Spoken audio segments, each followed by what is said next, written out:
Hello, welcome to The Update. I'm Maham Kashani.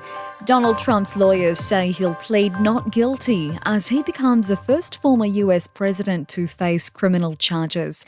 The charges relate to a case involving a hush money payment to adult film star Stormy Daniels in 2016.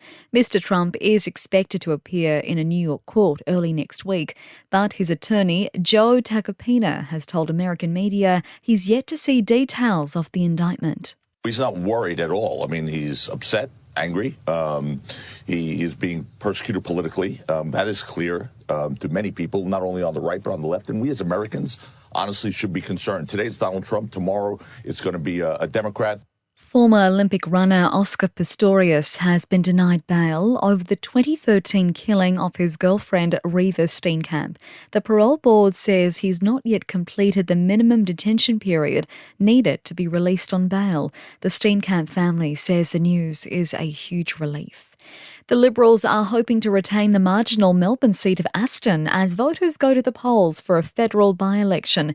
It's been sparked by the resignation of Alan Tudge.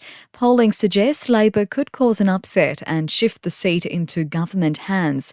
Liberal candidate Rashina Campbell says she's campaigned hard and now it's up to the people of Aston. And I've spent almost 2 weeks on pre-poll, before that door-knocking and listening to thousands of voters across Aston. The issues we keep hearing: rising living costs, Labor not having a plan, causing real anxiety in this seat. Labor candidate Mary Doyle is hoping voters decide to flip Aston into government hands. There's always a couple of little bit of argy-bargies, but look, I think that has been, on the whole, very civil and, I'd like to think that just like in New South Wales. And millions of Aussies are swapping their doctors for instant online telehealth services. The shift is being blamed on a severe lack of access to doctors and record high gap fees in the primary care sector. In sport, Wimbledon has reversed its ban on Russian and Belarusian players and will allow them to compete in the grass court Grand Slam as neutral athletes. They must comply with appropriate conditions, including not expressing support for Russia's invasion of Ukraine. In the NRL, the Melbourne Storm and Penrith have beaten South Sydney and Canberra respectively. Collingwood has continued its perfect start to the AFL season, outplaying Richmond by 14 points to record its third win on the trot, and huge crowds are again expected at Melbourne's Albert Park today for qualifying at the Australian Formula One Grand Prix.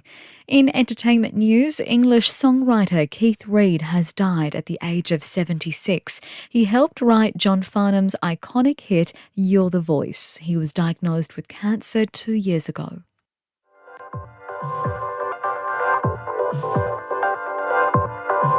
And that's the latest from the Nova Podcast News team, but we'll see you tomorrow morning for another episode of The Update.